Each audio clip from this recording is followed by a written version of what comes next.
Muy buenas noches, amigos y amigas de Coloquio, el programa económico de la semana.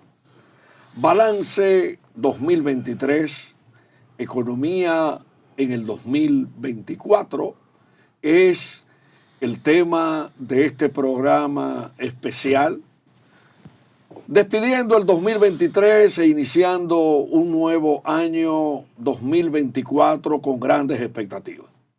Carlos Cuello, integrante de décadas del programa Coloquio, nos acompaña para analizar la temática económica, el informe de la Comisión Económica para América Latina, CEPAL, comparado con unas revelaciones recientes del gobernador del Banco Central, Héctor Manuel Valdés Albizu, sobre el cierre económico y también desde el punto de vista popular, Mario Lara Valdés, un activista social, que sigue paso a paso el comportamiento del dominicano sobre la temática económica. Muy buenas, Carlos. Muy buenas, Alex. Buenas, Mario. ¿Cómo están Señor ustedes? Mario Lara. Muy buenas a todos aquí en Coloquio para hacer un diálogo. Así es. Bueno, pues, Carlos, esperábamos ese informe de CEPAL. Ellos anunciaron que lo darían antes del 15 de diciembre, cumplieron. Hablan de un 3.1% de crecimiento según su pronóstico de cierre al 2023 en materia de la economía dominicana, un porcentaje por encima de crecimiento de otros países. Y también otro tema que lo vamos a analizar, la preocupación firme de CEPAL respecto al pago de los intereses del endeudamiento público versus los ingresos que reciben las naciones. Así es, el informe de la CEPAL, como tú bien destacas, está disponible en su página web. Es un informe, ellos le llaman balance preliminar de las economías latinoamericanas. Y ahí ellos hacen presentan el panorama, ¿no? Para la región, esto es importante, para América Latina y el Caribe, lo que es la región en la que nosotros nos enmarcamos, y yo creo que con la que debemos compararnos también, ¿no? Exacto. El crecimiento previsto para este año es 2.2%, es inferior al del año pasado, que el año pasado fue un crecimiento de recuperación.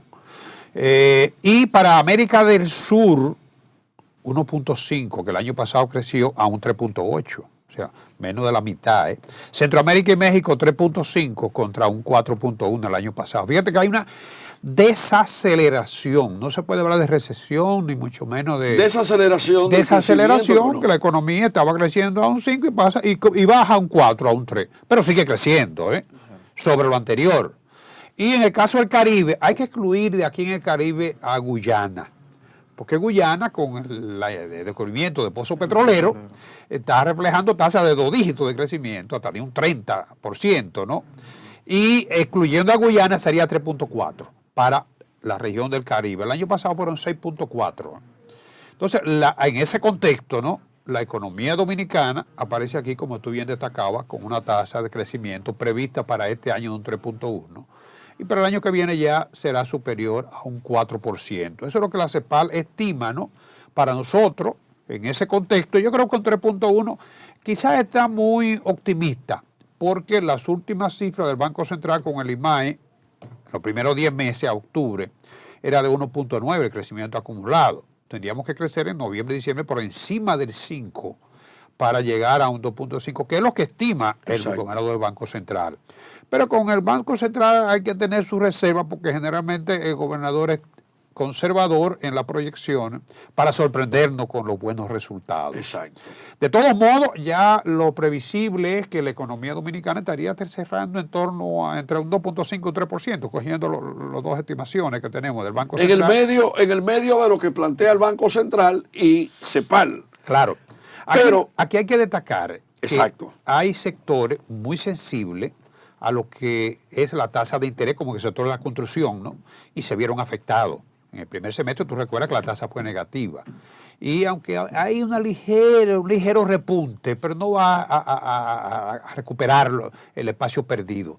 El consumo, la demanda de la economía, en definitiva, consumo e inversión, fue muy tímida en el primer semestre, porque una tasa de interés alta, de hecho recordemos que las tasas de interés como consecuencia de la política monetaria restrictiva, que fue la que tuvo en vigencia a lo largo del año 2022, y que un año fue de política monetaria restrictiva, ¿no? Llegó a 8.5 a la tasa de interés. Que afectó también a los préstamos. No, afectó todo, claro, porque aumentaron el costo del dinero. Se aumenta la tasa de interés, lo afecta todo. Claro, afecta el costo del dinero, pero afecta sobre todos todo, los precios también. Sobre todo, afecta la demanda de la economía, el consumo y la inversión. La inversión más sensible todavía que el consumo, ¿no? Entonces fue a partir de 2022, en noviembre de 2022, un año exactamente, llegó de 3% para la pandemia y la recuperación a un 8.5%. Todavía en enero el Banco Central no comenzó a bajar. Porque ahí en ese tiempo, Carlos, era el tiempo de la meta de frenar la inflación con altas tasas de interés. Se sabía que la política monetaria expansiva nos iba a dejar como legado o efecto no deseado una inflación. Por el incremento de la demanda. Claro, y además los problemas, los factores geopolíticos. Internacionales, flete, materias primas. Exacto, todo eso incidió, ¿no? Pero obviamente también la masa monetaria, había que liberalizar recursos, ¿no? En enero el Banco Central comenzó tímidamente a liberalizar recursos focalizados. Pero fue vivienda. Exacto, fue ya en mayo cuando el Banco Central cambió su esquema de política monetaria. Estaba previsto que era en junio para el segundo semestre, y ahí comenzó a bajar, tímidamente. Ahora mismo estamos en un 7, se han bajado 150 puntos, pero en un año se aumentaron 550 puntos a la tasa de interés. Exacto. Entonces, ¿por qué se ha bajado con moderación la tasa de interés? Entre otras cosas, primero había que conseguir controlar la inflación, que llegó del 9.64, y afortunadamente entre 4 y 5, que es la metodología del Banco Central. El reporte que tenemos ya con 11 meses prácticamente al año, ¿no? Es de un 4 interanual. O sea que podríamos estar terminando en el objetivo meta inflación a que tú haces referencia. Exacto. El acumulado es 3.1 para los primeros meses. O sea que va a terminar dentro del objetivo meta inflación. Ese era el objetivo. Sí. Lamentablemente, ese control de la inflación, esa política monetaria restrictiva, frenó el crecimiento de la economía. Lo frenó porque teníamos previsto crecer un 4.1 y vamos a terminar por debajo de ese crecimiento, ¿no? No solamente nosotros, América Latina también, exacto, ¿no? Exacto. Entonces, la recuperación, lograda la recuperación, repito, esa política cambió, pero no fue suficiente como para recuperar el espacio perdido. O sea, tú liberalizas recursos, se supone, y reduce la tasa, muy tímidamente, por cierto, ¿no? Pero eso no te garantiza a ti que la oferta va a responder de inmediato. Entonces, la situación también que tenemos con las tasas de interés, que hay que ser muy comedido, es que Estados Unidos mantiene sus niveles de tasa de interés más altos desde el principio del siglo. Entonces, nosotros no podemos tener una tasa de interés muy cercana ni por debajo de Estados Unidos, porque eso incentiva la fuga de capitales, correcto, ¿no? A menos que el riesgo en el peso es mayor que en el dólar, ¿no? Y la tasa de interés debe compensar el riesgo, ¿no? Entonces, el objetivo meta inflación yo creo que está logrado redondo. El Banco Central deberá seguir bajando la tasa de interés, por ejemplo, este mes lo cerró manteniéndola tranquila en un 7%, ¿no? Pero debe seguir bajándola, ¿no? Para lograr el objetivo del próximo año, que es un crecimiento, como ya hemos dicho. El Banco Central habla de un 5, CEPAL habla de 4.1%, pero no creo, no sé qué tú piensas, Carlos, que en tan poco tiempo se revierta ese crecimiento tan lento. Va a necesitar de otras políticas. Por ejemplo, no solamente se le puede dejar ese dinamismo económico al tema tasa de interés y a los estímulos monetarios. El gobierno, con la política de subsidiarlo todo, ha tenido una limitación en materia de la inversión pública, cuando, por ejemplo, tú ves que al mes de octubre ya se acabaron el dinero programado para subsidio eléctrico, y buscar más dinero octubre, diciembre, porque es que hay demasiado subsidio, el tema de los huevos, el tema de la compra de gallina, el tema de bono eléctrico, qué sé yo, tiene que haber una correspondencia entre la política fiscal para lograr ese dúo de dinamismo económico en el país, aparte de que también la colocación de los préstamos no es una cosa tan fácil. Mira qué bueno que tocaste el tema de la política fiscal. Justamente para este año se prevé, la CEPAL lo consigna así, que el déficit fiscal terminará en torno a un 3.1%, ¿no? Es lo que se había proyectado. Esa es una de las debilidades de nuestra economía, que a lo largo de este siglo se han hecho unos cuantos parches de reforma, ¿no? Pero no se ha hecho una reforma fiscal integral. Y entonces hemos venido acumulando déficit año tras año. Todos los presupuestos van al Congreso con déficit en torno a un 3%. La media del déficit fiscal es de un 3%. Un déficit tú lo puedes financiar con una reforma, tú puedes corregir el déficit. Una reforma fiscal, ¿no? Lo puedes hacer también con endeudamiento, que es el camino más fácil. Y una reestructuración del gasto público. Pero la peor. Y lo otro, el más perverso, es financiarte con emisiones de dinero, como el caso de Argentina, el caso de Venezuela. Ese es el peor, ¿eh? Afortunadamente nosotros hemos respetado un cierto punto la política monetaria, ¿no? Y no hemos incurrido en ese error. Amén, es que hemos tenido el mercado de valores disponible, ¿no? Tanto internacional como local. Que es muy dinámico, Carlos. Pero ojo, ese endeudamiento privado a tasa más alta también se nos puede achicar, porque en la medida en que tú acumulas más deuda, tú eres más riesgoso y las tasas te van a subir. Pero además, cualquier atraso en el pago te cierra todos los caminos. Entonces, no es una deuda con organismos multilaterales y bilaterales como el Banco Mundial y el BID. Ahí no, porque ahí tú sabes que un proyecto tiene que ser estudiado. Más abierta. No, porque ahí tú tienes que llevar un proyecto, estudiarlo y financiar para actividades específicas. En los mercados de valores lo que buscan es ganancia. Entonces, ojo, el país es cierto que ha bajado un poquito el coeficiente de deuda. Se mantiene casi igual que el año pasado, 45% contra un 51%. Pero eso no quiere decir que debemos menos, ¿eh? Lo que pasa es que en realidad el producto ha crecido por encima de lo que es el crecimiento de la deuda. Pero ese es uno de los problemas que tenemos, corregir ese déficit fiscal para poder lograr un crecimiento sostenible. ¿Ok? Vamos a un cambio, retornamos coloquio, el programa económico de la semana. Bien, continuamos coloquio, el programa económico de la semana. Deuda pública, altos intereses, alta carga para los ingresos fiscales. Seguimos aquí con Carlos Cuello, economista, catedrático histórico de universidades y quien forma parte desde hace décadas de este programa Coloquio. Y mi hermano Mario Lara, un hombre del pueblo que le encanta también la economía. Carlos, ese binomio deuda e intereses, aumentando los dos como carga para los ingresos fiscales de un país, es un tema delicado. Es preocupante y el reporte de la CEPAL, en el caso específico de República Dominicana, porque CEPAL emite un informe corto, 3 páginas, de cada país. En el caso nuestro, justamente, y el fondo también lo planteó en la última revisión que nos hizo. Una de las debilidades de la economía, es cierto que ha mantenido su ritmo de crecimiento, incluso fue de los países que mejor se recuperó después de la pandemia. Exacto. Pero el problema es que está en la sostenibilidad. Generalmente los economistas medimos el nivel de endeudamiento como proporción o porcentaje del Producto Interno Bruto, que si era un 51 y ahora es un 45. En términos relativos, la relación deuda-PBI se ha reducido. Y eso el gobierno con frecuencia lo resalta. Y tiene razón. Ahora, si el producto ha estado creciendo, ya nosotros tenemos un producto como de 120,000 millones de dólares. Somos la 7ª economía en términos de PBI en dólares de América Latina. Superamos a Ecuador e incluso a Venezuela, por la situación que conocemos, el desastre de la economía venezolana, ¿no? Y el PBI es verdad que no ha dejado de crecer, excepto en la pandemia, que bajó a menos de 80,000 millones. Pero una recuperación fue de tal magnitud que ya borramos la pérdida de la pandemia.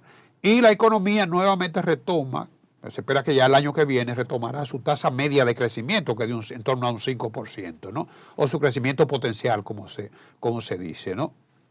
Ahora bien, hay otro indicador que para mí es mucho más relevante en términos financieros de la deuda, y es que, como tú bien decías, en la medida en que la deuda se incrementa, la carga financiera también lo hace. Tú puedes hacer un cambio de perfil, todo lo que tú quieras, poner corto plazo para largo plazo. Reestructurar la deuda para el 40, más. Pero como quiera es el mismo. Debe más. Entonces, ¿dónde yo creo que sí hay que detenerse? Mira, en el presupuesto actual y en el que viene va a ser mayor, alrededor de la cuarta parte de los ingresos corrientes hay que destinarlo para pagar los intereses de la deuda. El servicio de la deuda se lleva más del 40%. El servicio, porque hay reenganche. Pero los intereses, y esa es la parte que preocupa. Y si tú le sumas los intereses, el tema del déficit fiscal del 3% que tú mencionaste, más el impacto del 4% a la educación, que va aumentando el producto y va aumentando la asignación de recursos, el gobierno se ve más atrapado con los recursos que recibe. Te voy a decir algo. Después del 4% del PBI para la educación, la segunda partida más importante del presupuesto son los intereses. Exacto. El 3.1% del PBI. Y entonces, ¿cómo podemos reducir el capital?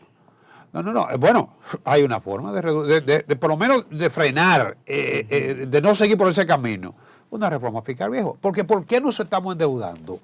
Porque las recaudaciones obtenidas, sobre todo porque hay una altísima evasión, ¿no? Yo no creo que sea por la estructura tributaria, pero bueno, tenemos 20 años con ese pero tiene 30 meses la actual dirección de la DGI, pero eso no es logrando superávit. Esto no es de esta ni de la otra. Tiene que haber superávit porque si el producto crece, se supone que la recaudación tiene que haber la política de Estado para reducir la evasión. Una reforma fiscal. Definitivamente. Nadie quiere marcharle a eso. Porque, por algo muy sencillo, Carlos, porque por ejemplo, yo como consumidor, yo como pequeño mediano empresario, quiero formalizarme, pero tengo tantos gastos con planta eléctrica, con servicio que se me debe de, si yo pago impuestos, se me tiene que retomar, se me tiene que retornar, pero no es así. Entonces, yo pago impuestos de una manera o de otra, pero no tengo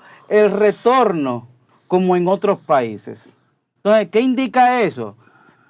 Óyeme, la evasión se me queda igual y hasta sigue creciendo y es verdad que estamos creciendo porque si vas a otros países tú sientes la inflación a nivel de lo que es, que eso no se ve acá. Aquí tenemos una estabilidad a nivel de lo que son los precios. Que te sube un poco, que en este renglón, pero lo mantenemos no como en otros países.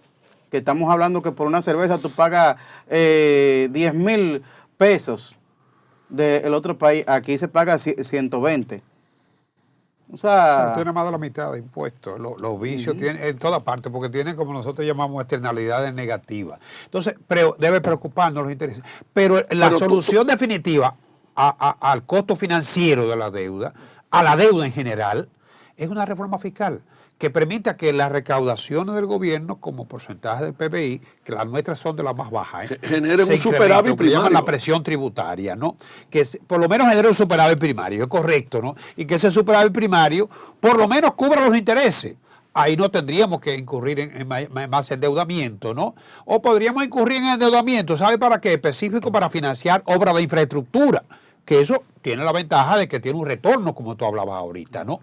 De todos modos, el problema de la única solución que yo veo a la deuda en lo inmediato es la reforma tributaria, que no se quiere hablar aquí de eso. De eso quería introducirte. Me preocupa que los candidatos presidenciales del 2024 solamente abordan temas de populismo político, temas en ocasiones muy superficiales, y el país hasta este momento no ha visto esos programas de gobierno para el 2024.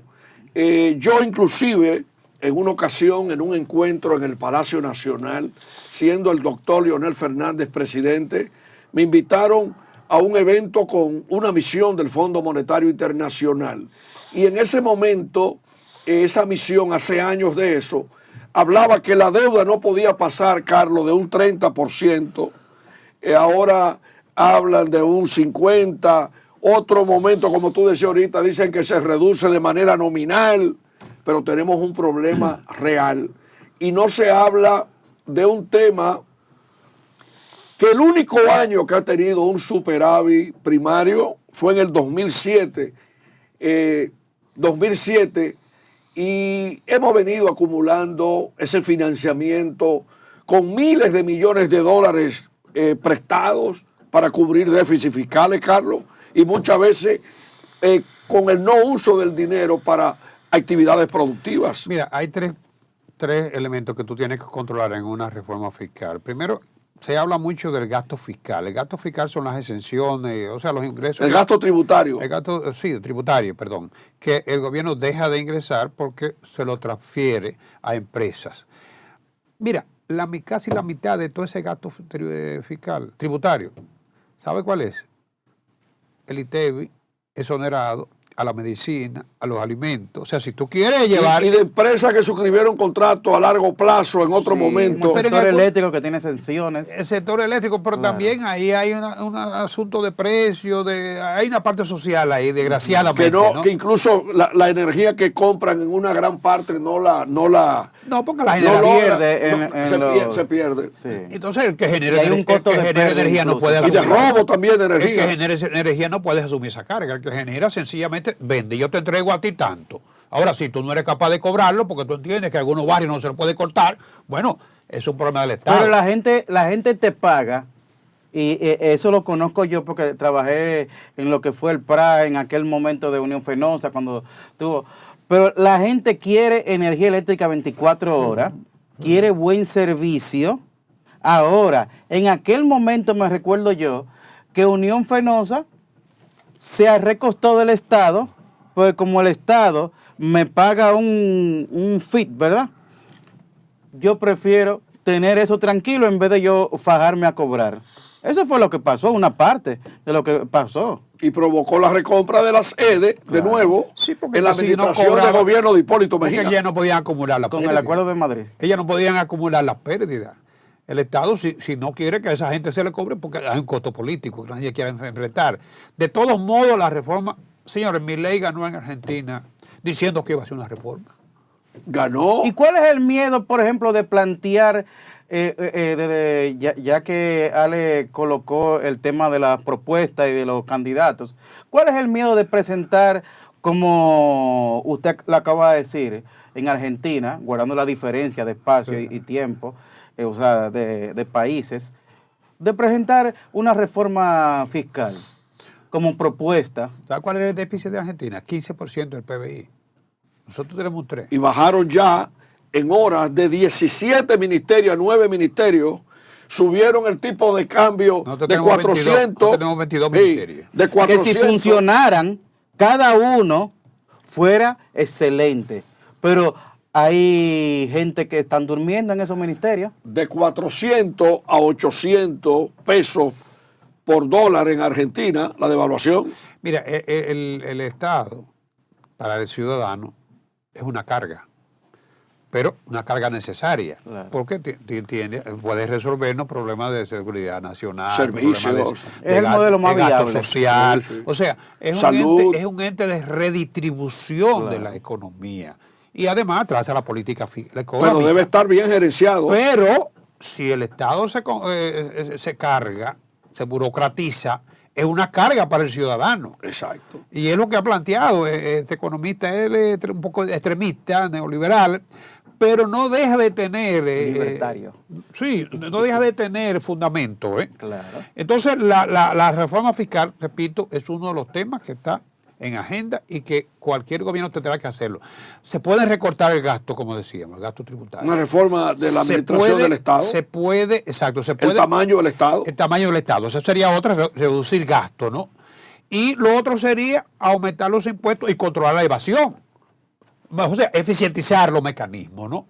De eso hemos teorizado mucho y todas las reformas, no, que no se va a aumentar, pero no aumenta el cobro. Y ese es el gran problema. Pero también hay que pensar en una reorientación del tema de los subsidios masivo. Vemos, por ejemplo, en el sector eléctrico que un subsidio del Estado sobrepase los $1.000 millones. Estamos hablando de 57.000 millones.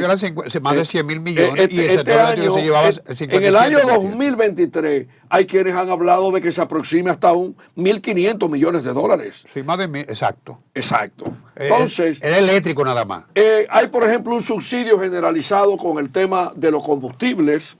No importa que el que compre un galón de combustible sea rico, pobre o de clase media. Hay subsidio con tarjeta tal. O sea, la economía dominicana, conjuntamente con todo lo que estamos abordando, necesita una reorientación. Vos te digo una reforma integral. Que toque el ingreso, que toque el gasto, que toque. Pero ¿por qué todo. no plantearlo? Bueno, porque se tiene el temor de que eso en términos de político pueda limitarte la posible ascensión. Pero sin embargo, hay ejemplos de que se puede hacer. Bueno, es cierto, cuando un país cae en una situación que ya no puede bajar más, se impone la realidad. Claro, eso fue lo que hizo Milei. Ese no es el caso nuestro todavía, Claro. pero tenemos que evitar tocar fondo.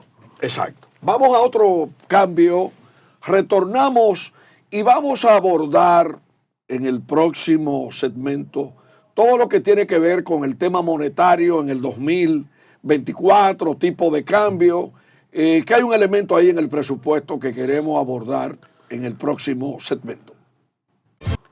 Amigos y amigas, continuamos Coloquio, el programa económico de la semana.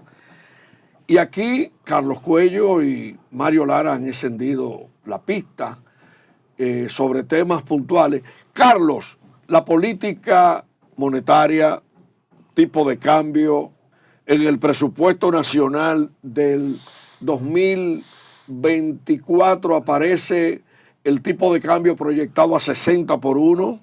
Hubo un tiempo en que el dólar bajó muchísimo, pero ahora ha ido buscando su espacio. Las exportaciones nacionales se cayeron.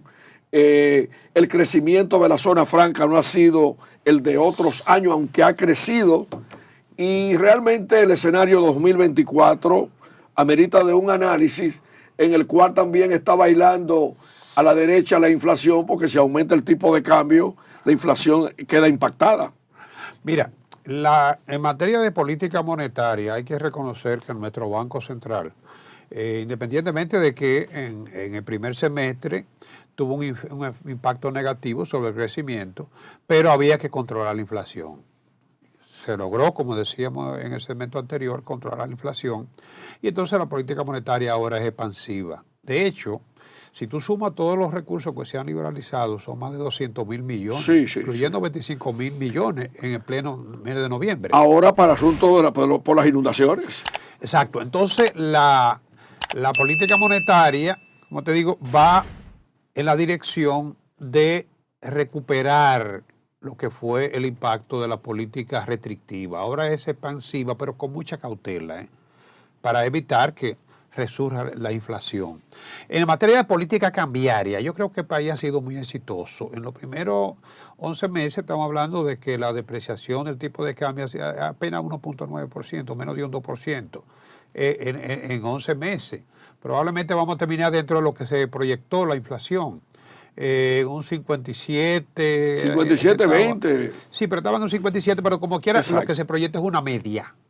Al inicio no era 57, era 56 y tanto, ¿no? Exacto. O sea que la media va a quedar por debajo incluso de lo que se proyectó.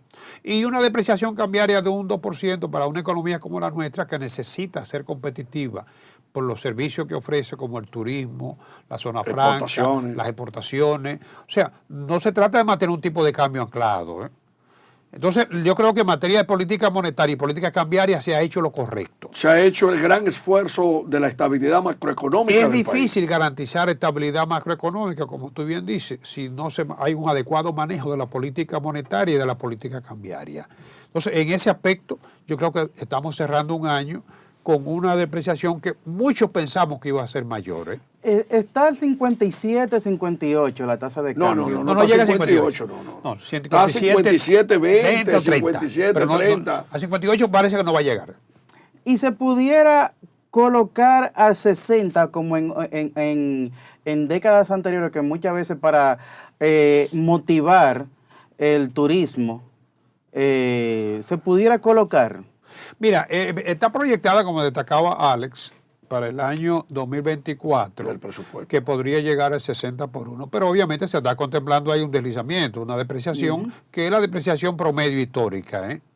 Entonces, ahora mismo no se vislumbra la posibilidad de que se pueda ir de la mano. Es cierto que ha habido algún tipo de presión, pero es coyuntural. Además, las reservas del Banco Central, ahí es que, ahí también. De unos 15.000 millones de dólares, Exacto. 15.000 y algo, el Banco Central, en la gestión de Valdés Albizu, nunca ha permitido que el dólar se le vaya de la mano con algunas intervenciones, con inyecciones. No, ahí es y es algo importante. muy planificado. Lo que dice Alex es muy importante. Si el Banco Central quisiera hasta rebajar la tasa de Pone el dólar 53 por podría 1. hacerlo, pero no es lo que le conviene Entonces a la economía. afecta entonces la competitividad de las Claro, exportaciones. no es lo que le conviene a la economía. Entonces, por eso Ni el banco, tampoco llevarlo a un 60. es que el 60 no va a ser de golpe. El 60 está Es proyectado. un trayecto. No, yo digo controlarlo ahí. No. Para ni abajo ni tan arriba. Mire, el Banco Central puede buscar estabilizarlo, no puede fijarlo, porque nosotros, afortunadamente, que es lo que quisiera Argentina ahora, tenemos libre convertibilidad de la moneda. Tú sales de viaje y vas a pagar al banco y tú pagas tu tarjeta con una tasa de cambio. Pero si tú querías comprarlo, tú vas y lo compras.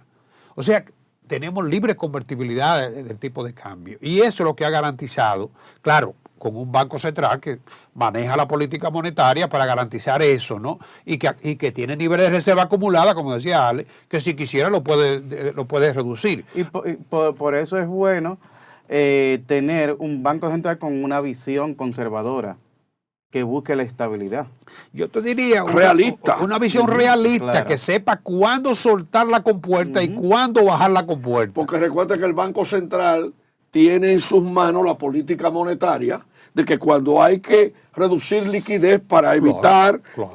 Demandas bruscas de dinero, pues toma medidas. Y por eso es la confianza a nivel internacional con referente a República Dominicana, en comparación con otros países de Sudamérica y Centroamérica. Mira, en lo que se refiere al sector externo, que es otro tema muy vinculado Exacto. con esto, con el tipo de cambio y con la reserva, ¿no? Nosotros para este año vamos a tener exportaciones probablemente en torno a 12.000 millones de Por ahí es dólares. que anda.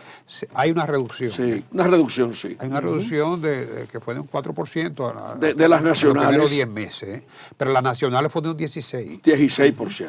Sobre todo porque... Cuando hablamos de nacionales, para explicárselo a los televidentes, no nos estamos refiriendo a zonas francas que encadenan con la producción nacional. Estamos hablando de productos nacionales. que van más de la mitad, casi la mitad, agropecuario, sobre todo, Cacao, van a Haití. aguacate. Van a Haití. Van a Haití. Y la otra parte va a Suiza, que son los minerales, que también se han desplomado. Los precios, en los precios. 19%. Los precios se han desplomado. Entonces, fíjate que vamos a tener un déficit de un 3.6 aproximadamente en lo que es la cuenta corriente este año. El año pasado fue un 5, subiría un 5, ¿eh? Pero ese déficit, afortunadamente, va a quedar cubierto. No es mayor porque las remesas van a responder con 10.000 millones aproximadamente. El turismo con más de 8.500 millones y un efecto de arrastre que impacta el 20% de la economía. La inversión extranjera las exportaciones con más de 12.000 millones, como te decía. Entonces, aquí juega un papel importante la inversión extranjera directa, que va de 4.300 millones. Y eso compensa el déficit de la cuenta corriente. Exacto. O sea, por eso nosotros hemos tenido un manejo de relativamente Hay un estable liderazgo en la República Dominicana, en el Caribe, en materia de inversión extranjera directa. Y no solamente en nuevos proyectos, sino también en reinversión en empresas instaladas, Hay una capacidad en de inversión. tecnologías. Pero mira, ese dato de que la inversión extranjera va a ser superior a 4.300, casi la mitad de toda la inversión extranjera del Caribe, yo creo que recoge todo lo que es el buen desempeño de la economía dominicana.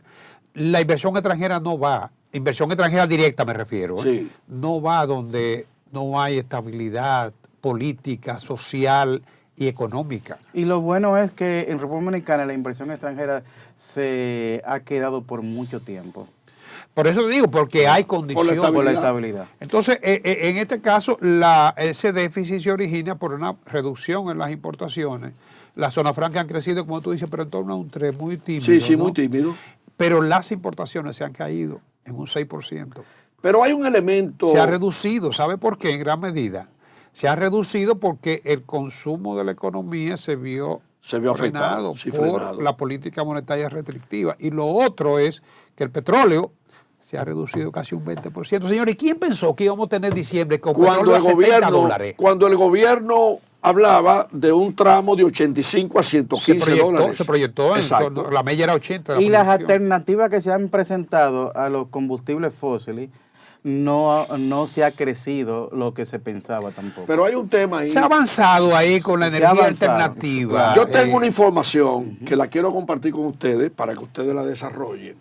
Mira, aquí hay cerca de 900 megavatios de energía alternativa, que ya es una cifra muy respetable. Incluso estamos viendo, por ejemplo, que empresas como Engejaina, AES Dominicana, la propia Punta Catalina están incursionando en energía alternativa y otras empresas y otros inversionistas. Pero hay un elemento sumamente importante. La conversión, la transición del fuel oil como derivado del petróleo al gas natural. Estamos hablando de una transición con el Parque Generador de Energía de San Pedro de Macorís y otros, aquí en la empresa Cibor, la empresa de AES Dominicana en Andrés con gas natural y además también el beneficio del ciclo combinado. Eso disminuye la importación de fuel pero oil. Todavía es marginal. Pero falta. Quiero corregir una cifra. La depreciación al mes de noviembre es de 1.3%. O sea que si llegamos es mínima. Es mínima. Mínima. La depreciación del tipo de cambio, ¿no? Otra parte importante de lo que es la evaluación del año, en adición a lo que es la estabilidad macroeconómica, es la generación de empleo, la tasa de desempleo, el mercado laboral. El Banco Central prepara unas encuestas trimestrales, la última fue julio-septiembre, ¿no? Y se han creado más de 220,000 empleos. El presidente habló de que en 3 años se han creado, 3 años y pico, 400,000 y pico de empleos formales. Y ya aquí comienza a hablarse de casi 5 millones de empleos formales. Eso es en el sentido la general, población económicamente laboral, activa. Pero en esa población más de la mitad son informales. O sea, de lo que se crearon ahora, más del 60% son formales, pero todavía prevalece un peso muy fuerte 57, del informal. 56%. Pero entonces, desde mi punto de vista, el Estado Dominicano debe de abocarse a el incentivo de creación de medianas empresas, o por ejemplo, te voy a poner micros o microempresas, pero desde este punto de vista, vamos a poner cervecerías regionales, incentivar a que ese tipo de empresas, junto con otro tipo de empresas que son pequeñas, pero con una motivación se pueden convertir en medianas o las medianas en grandes, eso te crearía un dinamismo de marcas locales que se coloquen a nivel global. Pero eso lo va a definir el mercado. ¿Tú sabes cómo comenzó Amazon? Como una microempresa. Sí. Entonces, lo que tú tienes que desarrollar es incentivar lo que es el emprendedurismo, porque nadie hace grande una empresa por arte de magia. No. La empresa se hace grande porque logra un mercado, porque logra una aceptación del público. Tú eres mercadólogo y tú lo sabes, ¿no?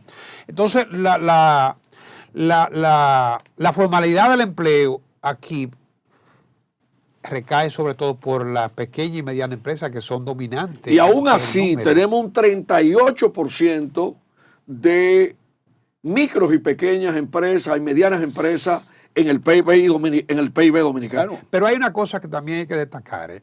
No todo lo que nosotros consideramos como empleo informal es empleo de poca monta. No. Hay empleo de calidad. Aquí hay muchos empleados, personas, trabajadores, ¿no?, que son informales, pero están generando ingresos muy por encima de los salarios formales. Y también hay un dato que claro, no tienen seguridad social.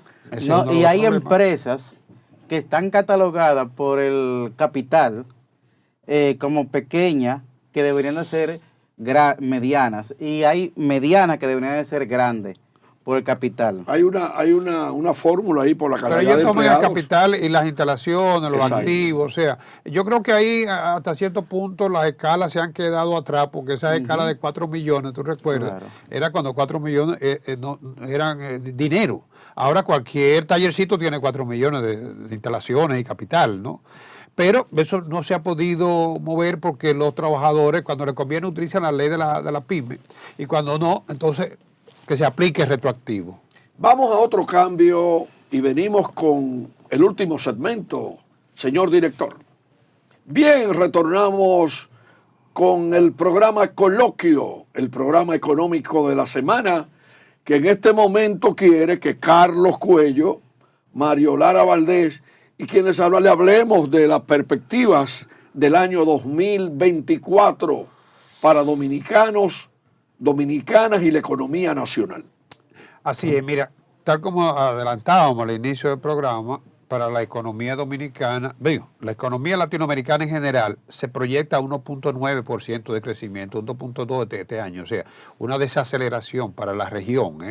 América Latina tiene proyectado aquí, según la CEPAL, 1.8%, de un 2.1 ahora, y América del Sur de 1.5 a 1.4, o sea, una desaceleración. Eso es para el 2024. 2024, esa es la región. En ese contexto, la República Dominicana, 3.1 y 4.1. O sea, esas son las proyecciones de la CEPAL. Uno de los países, o sea, con mayor proyección de crecimiento en el 2024. Seguimos entre los primeros 5 países de mayor proyección. Y Valdés y el Fondo Monetario Internacional han hablado de un 5%, aunque la cifra la revisa. Más del doble de la región, más del doble de la región. O sea, lo que se espera es que nosotros logremos por lo menos recuperar lo que es el crecimiento potencial, que es de un 5%, y que ya los ajustes y los obstáculos que nos limitaban el crecimiento hayan quedado atrás en el año 2023. O sea, en 2023 sabemos que hubo esa desaceleración, pero la perspectiva ahora son de que la CEPAL nos proyecta un 4.1, se dirá que es un poquito por debajo del 5, pero, ojo, la región está proyectada a 1.9 sí. y América del Sur 1.4. O sea que la República Dominicana en ese contexto sigue siendo una de las economías más dinámicas de la región. Aquí va a influir mucho, por ejemplo, El año electoral. Ver qué pero pudiera no solamente pasar. aquí, en Estados Unidos también. Pero también debemos de ser un poco más realistas y más responsables, porque queremos siempre colocarnos a un 5%, cuando un 4%, como hemos hablado acá, es lo real. No, el 5 es la media. Y es lo que nosotros llamamos crecimiento potencial, porque eso tú coges el largo plazo y tenemos un promedio Es de un 5%. como una meta. Sí, Una meta, Pero que el 4 está bien. No, el 4 Y entonces, el 4 es el doble de lo que... Sí, pero es como también tú agregaste, que nuestra clase política debe de orientar a los sectores, pero también a la ciudadanía, de que estamos bien en 4, pero no colocar ese tope como 5, como lo único, porque en el imaginario de la ciudadanía, si no llegamos a 5, entonces estamos mal. Mario, No. bueno, pero llegamos al 20, al 12 en el 2021. Sí. Entonces, los políticos no lo van a hacer, ¿sabe por qué? Porque la lógica del político es que el éxito tuyo es el fracaso mío. O sea, el éxito tuyo me entorpece a mí. Una cosa piensa Pero el debemos opositor y ser otra el responsables. gobierno. No, es que los políticos son así. Los políticos son así por naturaleza, man. Ellos tienen que pecar en el río revuelto. Por ejemplo, ¿qué pasa con los logros de esta administración? Que tienen que combatirla, buscarle la debilidad. La oposición, exacto. Claro, ¿por qué? Porque eso es su espacio. Y No, lamentablemente claro. tenemos una población votante que le compra ese discurso. Lamentablemente. Por eso es que tú ves cuando pasa un gobierno, por el mejor ejemplo tuvimos el gobierno de Leonel Fernández en el 96-2000, un gobierno excelente, se redujo la deuda, lo único que ha reducido la deuda, que se privatizaron empresas, señor, no se perdió nada de esas empresas, una carga Pero fiscal. están de vuelta en el Estado. Era siempre. una carga, Claro. de todos esos déficits que producían esas empresas, ya estaban llevándose gran parte de lo que eran los ingresos. Balaguer mismo lo llegó a plantear en alguna ocasión, ¿no? Era insostenible esa carga de empresas saturada de gente. Que algunos sectores, por ejemplo, como el sector de la harina, o sea, no tenía sentido ya. No, y Mantener el el gobierno ha Estado. Pero el recibido... gobierno mantiene la sociedad con Y la, empresa privatización de los, extranjera. y la privatización de los aeropuertos. ¿Ustedes se acuerdan lo que eran los aeropuertos? Aquí, ¿tú crees que el turismo se iba a desarrollar con aeropuertos todo hecho un desastre, que para tú poder reparar algo tenía que... Una burocracia y una flotilla de maleteros y una sobreempleomanía. Entonces, no, hombre, no. Lo que pasa es que el presidente Fernández tuvo, digamos, introdujo la modernidad en el Estado. Y sin embargo, no logró ganar, digo, no fue él, fue su partido, no logró la reelección. Entonces, el discurso de los políticos está orientado a captar votos. Después, ¿qué pasó cuando pasó después del gobierno de Hipólito? El presidente Fernández fue elegido nuevamente por mayoría. En el 2004. Porque la gente se da cuenta, ¿no? Lamentablemente después. Pero en coyuntura difícil aparecen populistas que le ofrecen las pintas villas y castillas, la gente compra ese discurso, algunos terminan degenerando en dictadores. Carlos, Y muchas veces es no saber también comunicar ciertas medidas también. El político sabe lo que está comunicando. Carlos, yo quiero aprovechar algunos minutos de este programa. La inflación, para ya terminar Sí. con esto, se espera que la inflación se mantenga dentro del rango objetivo meta inflación. 4% más o menos 1. La depreciación de la moneda también sería de un 2 o un 3%, podríamos terminar en 60 por 1. Eso es promedio para el año, ¿no? En el mercado laboral hubo una reducción este año, la tasa quedó ligeramente por encima del año pasado, pero se Está puede vinculado seguir a lo que bajando. ocurrió con la economía. En la medida en que la economía se vaya, exacto, en la medida en que la economía se vaya recuperando, es de suponerse que también se generarán más empleo. En materia salarial, este año hubo un reajuste de un 19 creo que fue, Sí. que llevó el salario mínimo a cerca de 25,000 pesos, y lo más importante, el salario real ha podido mantener poder de compra porque la inflación ha sido inferior a lo que fue el reajuste, que una parte de ese reajuste se va a hacer efectivo. Un precisamente 4%. este año. También yo puedo asumir en el 2024 a mediano o largo plazo la expansión de los negocios. Es que en la medida en que la economía crece, Porque también yo Si estoy la economía viendo... crece, se expanden los negocios. hay algunos que lamentablemente los mercados son así, son Pero yo estoy darwinianos. viendo que muchos negocios están expandiéndose, están arriesgándose para el 2024. Nuevas sucursales, y eso lo veo bien, porque también hay muchos negocios que quiebran o que tienen que cerrar, pero también no es por problema de la economía ni política, sino por problemas internos. Claro, claro. Que hay que ver Pero ese escenario. hay que hacer estudios de mercado. Siempre habrá entre gente que entre y negocios que Claro. salen. Y hay actividades que van perdiendo también espacio dentro de la economía, pero surgen otras. Claro. Yo quiero un par de minutos para recordar dos elementos importantes. Carlos, si Salvador Jorge Blanco, que se jugó su popularidad, incluso En el con 84. la situación que se presentó en el 84, si Jorge Blanco no se juega eso con la reforma que hizo en el periodo 82-86, y el doctor Balaguer no se la juega con la reforma arancelaria del 1992, ¿qué hubiese sido la República Dominicana hoy? Mira, Salvador o quien fuera que estuviera en el gobierno en ese momento, en el 84, iba a tener que hacer esa reforma porque era un acuerdo estructural con el Fondo Monetario Exacto. Internacional. Las recaudaciones apenas que estaban en el 11% del PBI. Exacto. O sea, era una presión tributaria de un 11%. Y los déficits eran insostenibles. Déficit por el Seguro Social, que era otro de los problemas que teníamos. Teníamos un Seguro Social, no teníamos seguridad alguna, barril sin fondo. ni salud, ni nada. Entonces, también tenemos que los requerimientos de servicios por parte de la población Sí. y déficit que el gobierno no encontraba dónde financiarlo. Entonces, hubo que hacer esa reforma para garantizar la sostenibilidad de la finanza pública. Nació el ITEBI Si Jorge ahí. Blanco no, claro, y Balaguer en la oposición y todos los partidos dijeron que lo iban a quitar. Ojo, entonces se tenía una... Hablaron del gabinete, ¿cómo se llamaba? De la muerte económica. Claro. ¿Cómo era? Sin embargo, lo subió después. ¿Eh? Balaguer tuvo que subirlo después. el ITEBI. Balaguer lo subió y Danilo Medina lo llevó al Todo, 18%. ninguno lo ha reducido. Entonces era necesario buscar nuevas fuentes, era una fuente nueva de ingresos, Era un impuesto nuevo, el ITEVI en ese entonces, exacto. odioso, pero en todos los países del mundo existe el famoso tax, ¿no? Exacto. Entonces, fíjate cómo ese nuevo ITEVI, ese nuevo impuesto, hoy en día es uno de los principales fuentes de La recaudación. principal fuente. Entonces, es lo que tenemos que hacer ahora.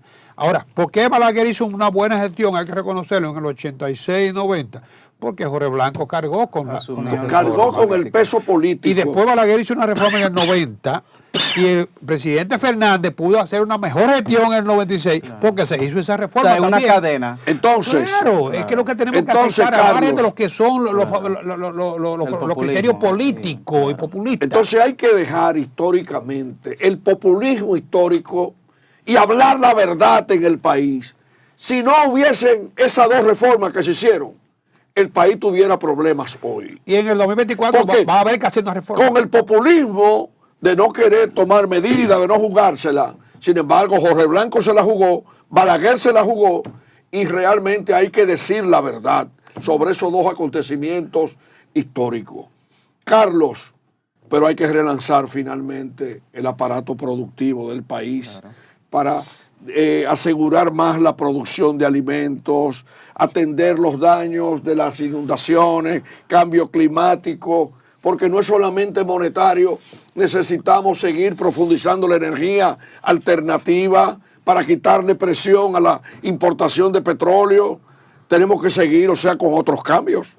Mira, el aparato productivo tiene dos amenazas serias ahora mismo, sobre todo lo que se refiere a los productos más relevantes, como el caso del arroz y otros productos agropecuarios.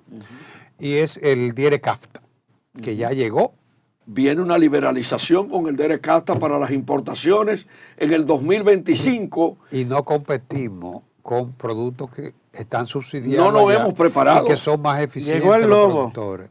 Así mismo. Sí, Esa sí. es una. Lo otro es que el problema con Haití afectó mucho a los productores agropecuarios. Sí. Porque Haití es nuestro principal mercado de exportación de productos agropecuarios. Y ahí... Haití compra otra puntilla de arroz. No, que el tema libre. haitiano es que una buena parte en efectivo. Y pasan libres. Y es lo que se dice, que son 1.000 millones, pero ustedes saben que hay mucho... Eso está mal contado ahí. Exacto. Entonces, si nosotros estamos dejando de atender un mercado que es natural, un mercado que no tiene, que nada más transportar los productos. No es verdad que para tú exportar huevo a Guyana, te va a salir el mismo costo. Tú tienes exacto. que buscar en un ensamblaje, con temperatura, a veces a lo mejor sale más caro que el huevo. Como es una mentira que los haitianos digan que vamos a importar todos los productos de otros países, en vez de comprarlo en Jimaní, en Carrizal y Dajabón. Pero si se le cierra mucho, van a aparecer alternativas. Claro. Como ya aparecieron en otra época. Exacto. Mira, el costo de la vida, una consigna política en el debate en el 2024, pero con esa meta de inflación sería un tema, dependiendo de la aparición de todos los productos, que no haya escasez, sería un tema que pudiera no tener la incidencia en los comicios del 2024. Mira, siempre se utiliza el tema del costo de la vida. Aquí hay una realidad. Lo que mide la economía es un porcentaje de inflación basado en lo que se llama la canasta familiar. Exacto. Y generalmente la gente quiere vincular la canasta familiar con el salario mínimo. Que no y hay que diferenciarla de los quintiles. Es que el ingreso de los hogares no es el salario mínimo. En un hogar pueden trabajar más de una persona. Claro. Pueden haber otras fuentes de ingreso, que recibe remesa, que recibe compensaciones. Que hay una mata de plátano en el patio. Entonces se quiere confundir el salario mínimo con la canasta. Ahora bien, el costo de la vida implica lo que la gente entiende que necesita para vivir bien. Y eso, lamentablemente, tú no puedes convencer a una gente que tiene un ingreso moderado de que no puede tener el último celular, por ejemplo, ¿no? Entonces, ahí en lo del costo de la vida, si es demasiado amplio si eso. las encuestas se hacen, ¿usted está mejor o peor? Te van a decir que está Siempre peor, va a haber insatisfacción. porque la gente siempre va a querer cosas más allá de lo que su posibilidad le permite. Señores, terminamos en esta noche coloquio. Retornará en su próxima presentación y nosotros aquí analizamos hoy Economía 2023-2024. Hasta la próxima. Coloquio, el programa económico de la semana.